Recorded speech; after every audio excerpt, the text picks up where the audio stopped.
Hello friends, Assalamualaikum. I'm Mr. Brian Sivasan. To share করবো how to change and reset picture in MS PowerPoint Bangla.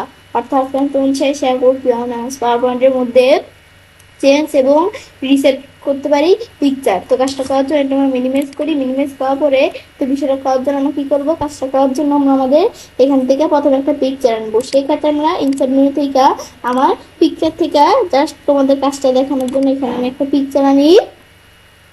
ধরো এখান থেকে আমি আমার এই যে এডিটর ইমেজ থেকে এখান থেকে আমি জাস্ট তোমাদের দেখানোর জন্য একটা পিকচার আনবো।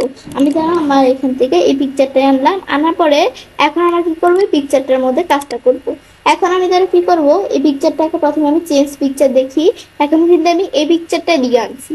এখন আমি যদি এই পিকচারটা চাই কি করতে, যে আমি এই পিকচারটা আনবো না, এই পিকচারটা আমি চেঞ্জ করে দিব। মানে আমাদের মনে হচ্ছে যে এই পিকচারটা পরিবর্তন অন্য একটা পিকচার আনার দরকার। আমি কিন্তু এই চেঞ্জ পিকচার আইসা এই যে আমি যদি এখান থেকে, আমার কিন্তু এখানে ইন্টারনেট নেই, সেক্ষেত্রে আমি অফলাইন থেকেই নিব। তোমাদের যদি ইন্টারনেট থাকে তাহলে কিন্তু তোমাদের এখান থেকে কয়েকটা অপশন আসবে। আবার তোমাদের ইন্টারনেট থাকলেও অনেকেই যে আমার মতো এরকম অপশন আসতে পারে।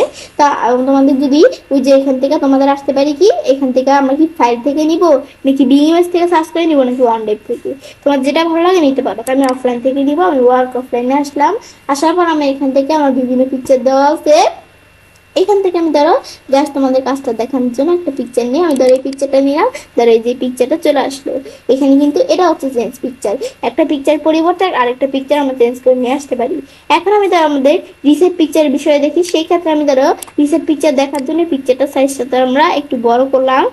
বড় করার পরে এখন আমাদের এখান থেকে আমরা আমাদের ধরো এটার মধ্যে একটু কিছু ফরম্যাটিং করলাম। পরে এটার মধ্যে আমি একটু পিকচারের বর্ডারের কালার চেঞ্জ করতে পারি, চাইলে এগুলো আমি নিজেদের মতো দিতে পারি। তারপর আমি ধরো এখান থেকে কি করব, এখান থেকে এই পিকচারটা রিমুভ ব্যাকগ্রাউন্ড আর নানা বিষয় আমরা এগুলো নিজেদের মতো করতে পারি। ব্যাস এগুলো আমরা ধরো আমাদের একটু কারেকশন চেঞ্জ করলাম, পিকচারে একটু আমাদের পিকচারে যে কালার চেঞ্জ করলাম, তারপর আমরা একটু আর্টিস্টিক ইফেক্টস এগুলো চেঞ্জ করতে পারি। এগুলো মানে জাস্ট নিজেদের মতো দিতে পারি।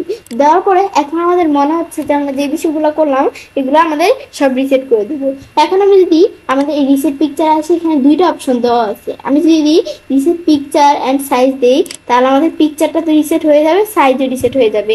কিন্তু আমি যদি আন্ডো প্রেস করে আমি এখানে আসার পর শুধু রিসেট পিকচার দিই, আমাদের পিকচারের মধ্যে যা আমাদের ফরম্যাটিং করবো সেগুলাই শুধু রিসেট হবে, কিন্তু সাইজটা রিসেট হবে না।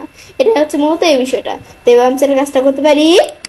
এবার আমরা খুব সহজে এমএস পাওয়ার পয়েন্টের মধ্যে চেঞ্জ এবং পিকচার রিসেট করতে পারি। ফ্রেন্ডস, আমার আজকে ভিডিও তোমাদের ভালো লাগে থাকে তোমার চ্যানেলটি সাবস্ক্রাইব, লাইক এবং সবার সাথে শেয়ার করবে।